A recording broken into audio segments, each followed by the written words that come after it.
इस current affairs की class में हम पढ़ेंगे कुछ करंट अफेयर्स के टॉपिक। संशोधन 131वां बजट 2026 वैश्विक सूचकांक और रक्षा और विज्ञान।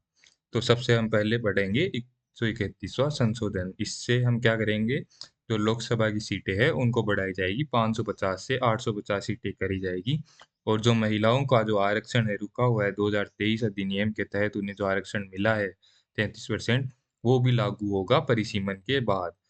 तो पूर्व स्थिति क्या है, 1971 के आधार पर हम लोकसभा की सीटें आवंटित की गई थी, लेकिन इस संशोधन के अकॉर्डिंग प्रस्तावित 131वां संशोधन है, उसके हिसाब से 2011 के आधार पर सीटें आवंटित की जाएगी। 2011 की जनगणना संसद द्वारा तय किया जाएगा ये। आयोग कौन सा इसके लिए जिम्मेदार है, 2002 का परिसीमन आयोग था जो ये सीटें हैं उनसे रिलेटेड। अब नया परिसीमन आयोग बनेगा जिसका अध्यक्ष होगा सुप्रीम कोर्ट का पूर्व या वर्तमान न्यायाधीश। फिर हम बात करते हैं बजट 2026। तो इसके चार प्रमुख स्तंभ है: रोजगार और कौशल विकास, कृषि और ग्रामीण आजीविका, समावेशी और क्षेत्रीय विकास, स्थिरता और हरित विकास। रोजगार और कौशल विकास में केयर गिवर्स है, उनको प्रशिक्षण दिया जाएगा 1.5 लाख लगभग, और 5 नए यूनिवर्सिटी टाउनशिप बनाए जाएंगे। केयर गिवर्स वो है जो वृद्ध लोगों को हेल्थ केयर रिलेटेड सर्विस देते हैं, उनकी देखभाल करने से रिलेटेड। तो ये हमारे लिए क्यों जरूरी है, क्योंकि जो एवरेज एज औसत आय है वो बढ़ती जा रही है।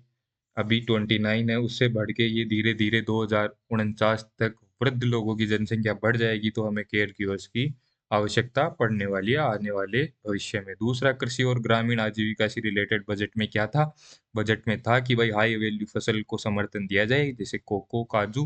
हाई वैल्यू फसल कैसे है, इनकी प्राइस ज्यादा है। दूसरा, 500 जलाशयों का विकास किया जाए।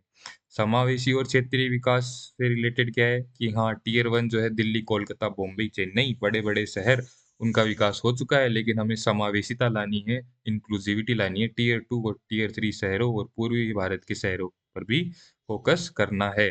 तो बजट 2026 में टियर 2 और टियर 3 शहरों के विकास से रिलेटेड पैसे आवंटित हुए हैं। दूसरा, स्थिरता और हरित विकास से रिलेटेड 20,000 करोड़ का बजट मिला है कार्बन कैप्चर फंड को। कार्बन कैप्चर क्या है, जो एटमॉस्फेयर वातावरण में कार्बन है उसको कैप्चर करने की टेक्नोलॉजी से रिलेटेड फंड, और अंतर्देशीय जलमार्ग से रिलेटेड हम फंड दिया जाएगा बजट 2026 में। ये बातें हुई है चार मुख्य। दूसरी, हम बजट 2026 को ऊपर ऊपर से देखें तो नई सरकारी योजनाएं क्या क्या लागू हुई है बजट में।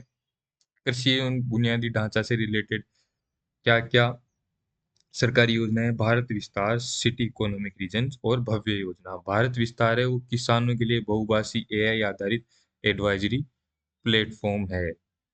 तो बहुभाषी से मतलब अलग अलग क्षेत्रों में अलग अलग किसान है, उनको अलग अलग भाषा आती है, तो उनको अलग अलग भाषा में जो इंफॉर्मेशन है सूचना दी जाए, इसलिए भारत विस्तार का निर्माण किया जाएगा जो कि एआई आधारित प्लेटफॉर्म होगा। दूसरा, सिटी इकोनॉमिक रीजन्स, टियर 2 और 3 और मंदिर वाले शहरों के विकास हेतु 5,000 करोड़ प्रति रीजन दिए जाएंगे।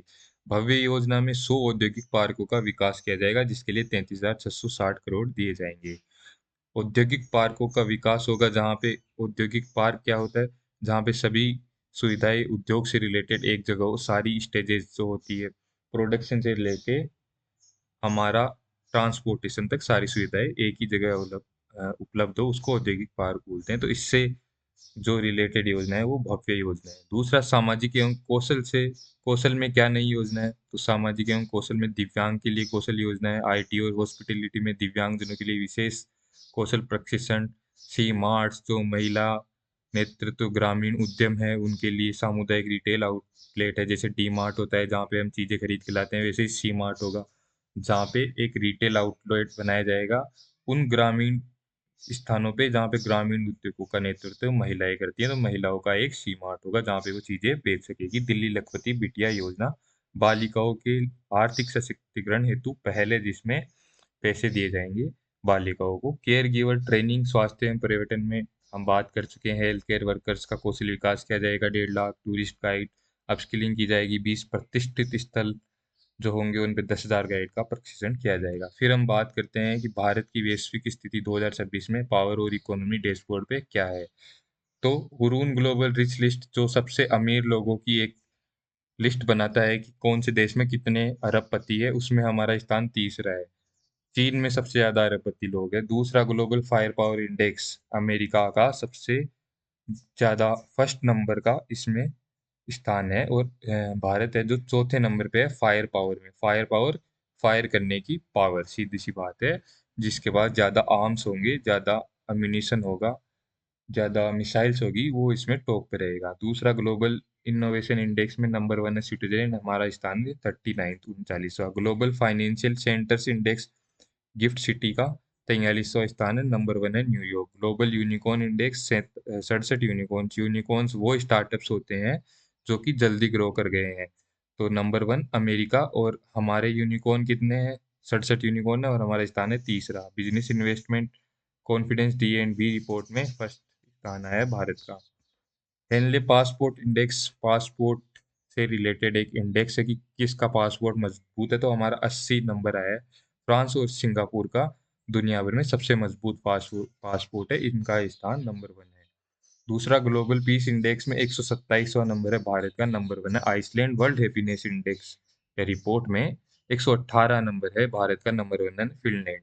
Global gender gap index world economic forum निकालता है, नंबर वन है आइसलैंड, भारत है 131। ग्लोबल हंगर इंडेक्स में 105वां नंबर है भारत का, सोमालिया सबसे नीचे है। मानव विकास सूचकांक जिसके 3 पैरामीटर है, शिक्षा, स्वास्थ्य, आय, उसमें हमारा 130वां है। यूएनडीपी निकालता है, नंबर वन है स्विट्जरलैंड का। फिर हम बात करते हैं राष्ट्रीय मामले 2026 केंद्रीय पहल और नीतियों की। तो टेक और डिजिटल में भाषिणी एआई आधारित भाषा से रिलेटेड पोर्टल है, जिसमें अलग अलग भाषाओं में हम चीजें देख सकते हैं। मीटी और पीआरडीए के बीच भाषिणी फोर सेवा समझौता हुआ है। साथ ही ये पे शिक्षा मंत्रालय और आईआईटी कानपुर द्वारा मुफ्त है, फ्री ऐप है स्टडी के लिए। स्वास्थ्य Safdarjung clinic, Safdarjung clinic ICU मरीजों के लिए भारत का पहला online critical care follow up clinic शुरू हुआ है। और एचपीवी वैक्सीन 14 वर्षीय लड़कियों के लिए अजमेर से राष्ट्रव्यापी मुफ्त टीकाकरण अभियान स्टार्ट हुआ है। इंफ्रास्ट्रक्चर में PRISMSG पोर्टल, सड़क परिवहन मंत्रालय द्वारा रेलवे और ब्रिज निर्माण में पारदर्शिता हेतु इस पोर्टल का निर्माण किया गया है। उड़ान योजना क्षेत्रीय कनेक्टिविटी को बढ़ाने के लिए 28,840 करोड़ के साथ योजना का नवीनीकरण किया गया है। ये उड़ान योजना पहले से चलती आ रही है, लेकिन इसका नवीनीकरण करेंगे, इसको बढ़ावा देंगे, जिससे अलग अलग क्षेत्र है, जैसे हमारे पूर्व के क्षेत्र है जो कनेक्टिविटी में पिछड़े हुए हैं, उनकी कनेक्टिविटी बढ़ेगी। जो उनके रीजनल फ्लाइट्स है उनसे रिलेटेड सब्सिडी देगी सरकार। सामाजिक में अस्मिता लीग है, महिला एथलीटों को सशक्त बनाने के लिए खेल मंत्रालय की एक पहल है। और पर्पल फेस्ट राष्ट्रपति भवन में दिव्यांगजनों की प्रतिभा का जश्न से रिलेटेड है। दूसरा हम बात करते हैं राज्य स्तरीय जो शासन और विकास में नई नई योजनाएं हैं। उत्तर प्रदेश में निवेश मित्र 3.0 पोर्टल लॉन्च किया गया है। 300 मिलियन का विश्व बैंक क्लीन एयर लोन मिला है। राजस्थान की बात करें तो औद्योगिक विकास और निवेश के लिए इंडस्ट्रियल पार्क प्रमोशन पॉलिसी 2026 लाई गई है। मेघालय जल जीवन मिशन 2.0 के तहत रिफॉर्म लिंक्ड एमओयू पर हस्ताक्षर करने वाला 12वां राज्य बन चुका है। असम डीबीटी के माध्यम से 40 लाख महिलाओं के लिए अरुणोदय 3.0 स्कीम स्टार्ट कर चुका है। 40 लाख महिलाओं इसमें शामिल है। महाराष्ट्र में एल&टी द्वारा लीगो ऑब्जर्वेटरी निर्माण अनुबंध और वाधवानी एआई के साथ स्वास्थ्य समझौता किया गया है। आंध्र प्रदेश में मान्य वन्यजीव संघर्ष को कम करने के लिए प्रोजेक्ट हनुमान बनाया गया है, जिसमें मानव और वन्यजीव के बीच में जो संघर्ष है उसको कम किया जा सके। ये दोनों एक ही जगह पे, वन्य जीवों के आसपास जो मानव होते हैं उनसे वन्य जीव इफेक्ट होते हैं, और वन्य जीवों से मानव इफेक्ट होते हैं, तो इनके बीच संघर्ष चलता रहता है। तो उसको कम करने के लिए प्रोजेक्ट हनुमान आंध्र प्रदेश ने चलाया है। भारत की रणनीतिक साझेदारी बात करें तो फिनलैंड भारत के लिए डिजिटलीकरण और स्थिरता के लिए इम्पोर्टेंट है। शिक्षी शोध और स्टार्टअप में रणनीतिक साझेदारी है फिनलैंड और भारत की। कनाडा की जो साझेदारी है वो हमने क्रिटिकल मिनरल्स पैक्ट किया है कनाडा के साथ, और यूरेनियम पे भी समझौता किया है। भूटान के साथ डाक सहयोग और प्रौद्योगिकी सहयोग को बढ़ावा देने के लिए एमओयू साइन किया है इंडिया ने। ब्रिक्स में भारत की अध्यक्षता थी, तो इसी के तहत ब्रिक्स युवा समन्वय बैठक 2020 का आयोजन हुआ। इसकी थीम थी resilience, innovation, cooperation and sustainability. RICS, resilience, innovation, cooperation, sustainability. वैश्विक मैक्रो न्यूज, जापान द्वारा रसद के लिए दुनिया की पहली माल वहन शिंकनसेन बुलेट ट्रेन लॉन्च की गई है और चीन बना भारत का तीसरा सबसे बड़ा निर्यात बाजार। आरबीआई ने जुर्माना स्टार्ट किया है, cash free payments 3.1 lakh, Manappuram finance 2.7 lakh और एचएसबीसी 31.80 लाख। जियो पेमेंट्स बैंक ने यूपीआई आधारित कार्डलेस निकासी स्टार्ट की है और जियो फाइनेंस एआई संचालित फिनसाइडर ऐप है। और 2026-31 के लिए मुद्रास्फीति लक्ष्यकरण ढांचा अपरिवर्तित है और आईआरएफसी ने एसएमबीसी से $400 मिलियन जुटाए हैं। हम बात करें अंतरिक्ष में तो इसरो ने CE-20 क्रायोजेनिक इंजन का सफल ग्राउंड टेस्ट किया है। ये अब तक का सबसे ज्यादा बाहर ले जाने वाला इंजन बनने वाला है। अग्निकुल कॉस्मोस एक प्राइवेट कंपनी है जिसने स्वदेशी 3D printed rocket booster engine ignite का सफल परीक्षण किया है। सोलर वन यूएसए का एक मिशन है जिसमें सौर तूफानों की चेतावनी के लिए L1 पॉइंट पर सैटेलाइट सक्रिय किए गए हैं, जिससे कि हमें सौर तूफानों के बारे में जल्दी से पता चल जाए। और कृत्रिम बुद्धिता एआई इनटेक में हमारा वरिया एआई हमने बनाया है। स्वदेशी video story generating AI model launch किया गया है, जिसमें अपने आप ही ये स्टोरी जनरेट करेगा। एक एआई मॉडल है वरिया एआई। परप्लेक्सिटी पीसी ने क्या किया, कई एआई मॉडल जैसे क्लोड जिमिनी को एक साथ एक नए एआई एजेंट के तौर पे पर्सनल कंप्यूटर के तौर पे लाए हैं और उसे लॉन्च किया है। पर्सनल कंप्यूटर में अभी सारे एआई एक साथ होंगे जिसे हम डाउनलोड कर सकते हैं और ये हमारा सारा काम आसानी से करेगा। परप्लेक्सिटी पीसी ने ये स्टार्ट किया है। पर्यावरण में हमने डार्क स्काई जो पार्क है तमिलनाडु के कोली हिल्स में भारत का पहला पार्क बना है।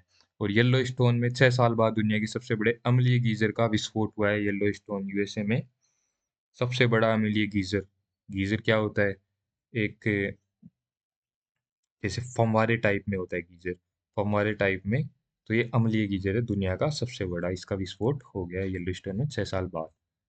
हम अभ्यास रक्षा और सुरक्षा की बात करें भारत से रिलेटेड, तो भारतीय वायुसेना का जो अभ्यास है प्रोजेक्ट वायु शक्ति 26, ये पोखरण रेंज जो राजस्थान में वहां पे हुआ है। इसका मुख्य बिंदु क्या है? पूर्ण स्पेक्ट्रम युद्धक क्षमता का प्रदर्शन इसके तहत किया गया है। सी ड्रैगन 2026, सी ड्रैगन नाम से ही पता चलता है भारतीय नौसेना इसमें प्रतिभागी है और यूएस इसका नेतृत्व किया है। ये गुआम में हुआ है। इसमें एएसडब्ल्यू अभ्यास हुआ है। लामित ये 2026 भारत और सेशेल्स के बीच में, सेशेल्स फ्रांस का ये एक हिस्सा है, सेशल मेडागास्कर के पास है और स्थान सेशल द्विपक्षीय सैन्य अभ्यास है 9 से 20 मार्च। ऑपरेशन एनर्जी सिक्योरिटी भारतीय नौसेना का एक ऑपरेशन है। ये स्ट्रेटेजिक पॉइंट ऑफ व्यू से इम्पोर्टेंट है। हॉर्मूज जलमरु मध्य स्ट्रेट ऑफ हॉर्मूज में इस ऑपरेशन को किया गया है और ये पश्चिमी एशिया में ऊर्जा आपूर्ति मार्ग की सुरक्षा के लिए महत्वपूर्ण है। वायु बाण भारतीय वायुसेना का एक अभ्यास है या प्रोजेक्ट है और ये स्वदेशी विकास के लिए महत्वपूर्ण है। मुख्य बिंदु क्या है इसका? भारत का पहला helicopter launch autonomous drone system start किया गया है। वायु बाण, वायु से बाण चला रहा है, ड्रोन फेंक रहा है हेलीकॉप्टर से। क्रिकेट की बात करें तो भारत जीत चुका है ICC T20 world cup New Zealand से। Virat Kohli IPL run chase में 4000+ रन बनाने वाले पहले खिलाड़ी बन चुके हैं और स्मृति मंदाना सर्वश्रेष्ठ अंतर्राष्ट्रीय क्रिकेटर का खिताब ले चुकी है। एथलेटिक्स में हम बात करें तो लोकेश सत्यानाथन यूएसए में 8.01 मीटर के साथ इंडोर लॉन्ग जंप में 8 मीटर का आंकड़ा पास करने वाले पहले भारतीय बने। फुटबॉल में लियोनेल मेसी ने 900 करियर गोल करने वाले दूसरे फुटबॉलर बने और बास्केटबॉल में लेब्रॉन जेम्स ने एनबीए का all time field goal record जीता है। वेरा मुथु को मिला है 59वां ज्ञानपीठ पुरस्कार 2025। ये एक प्रख्यात तमिल कवि हैं और गीतकार है। उनके साहित्य योगदान के लिए उन्हें ये पुरस्कार मिला है। सुदर्शन पटनायक को रूस ग्रैंड सैंड मास्टर कप 2026 मिला है। ये ओडिशा के सैंड आर्टिस्ट है। ग्लोबल वार्मिंग थीम पर जीत हासिल करने वाले पहले भारतीय बने हैं। अमोल पालेकर को Meta life time achievement award मिला है। ये अभिनेता है और फिल्म निर्माता को उनके आजीवन योगदान के लिए मेटा लाइफटाइम अचीवमेंट अवार्ड मिला है। Home bound Neeraj Ghaywan, home bound एक पहली ऐसी फिल्म है, एकमात्र भारतीय फिल्म है जो सर्वश्रेष्ठ अंतर्राष्ट्रीय फीचर फिल्म के लिए शॉर्टलिस्ट हुई है ऑस्कर 2026 में। होम बाउंड आपको नाम याद रखना है। हम देख लेते हैं निष्कर्ष, हमने इसमें क्या क्या पढ़े हैं। मेगा ट्रेंड्स एस्पिरेंट्स हमारे क्या क्या है? तो डिजिटल और एआई एकीकरण पर जोर दिया गया है। पैटर्न क्या है? शासन और तकनीक का विलय हुआ है। शासन गवर्नेंस और टेक्नोलॉजी दोनों एक साथ आई है। इसके प्रमाण क्या है? साक्ष्य क्या है? भाषिणी गवर्नेंस और इसमें एआई आधारित पोर्टल है। वरीय एआई एआई आधारित स्टोरी जनरेटिंग है।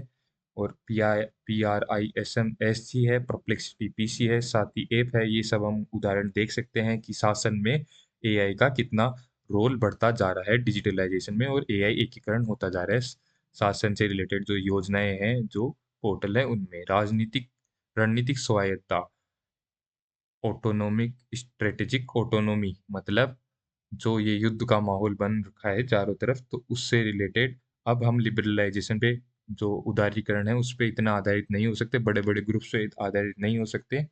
अब हमें ऑटोनोमी, मतलब हमारा जो देश का हित देखना पड़ेगा, तो उससे रिलेटेड हमने रक्षा और संसाधनों में आत्मनिर्भरता लानी होगी। इसके साक्ष्य क्या है? इग्नाइट 3D इंजन हमने बनाया है, वायु बाण हमने किया है, एक्सरसाइज क्रिटिकल मिनरल स्पेक्ट हम कनाडा के साथ साइन कर रहे हैं, 131वां संशोधन, जिससे हम रक्षा और संसाधन में आत्मनिर्भर हो सके, दूसरे पे निर्भर ना हो सके। हरित और समावेशी विकास पर हमारा जोर है, अर्थव्यवस्था में स्थिरता होगी और सामाजिक न्याय मिलेगा। साक्ष्य क्या है? CCUS फंड बजट में लाया गया है, जल जीवन 2.0 मिशन को बढ़ाया जा रहा है, दिव्यांग कौशल योजना से रिलेटेड जो भी स्कीम्स है वो लाई जा रही है, डार्क स्काई पार्क इसका एक साक्ष्य है। तो आज के लिए इतना ही, धन्यवाद। देखते रहिए, इस पीडीएफ को रिवाइज करिए अच्छे से, और आप जितना रिवाइज करेंगे आपको उतना ही आउटपुट मिलेगा। Thank you once again, bye. मिलते हैं नेक्स्ट वीडियो में।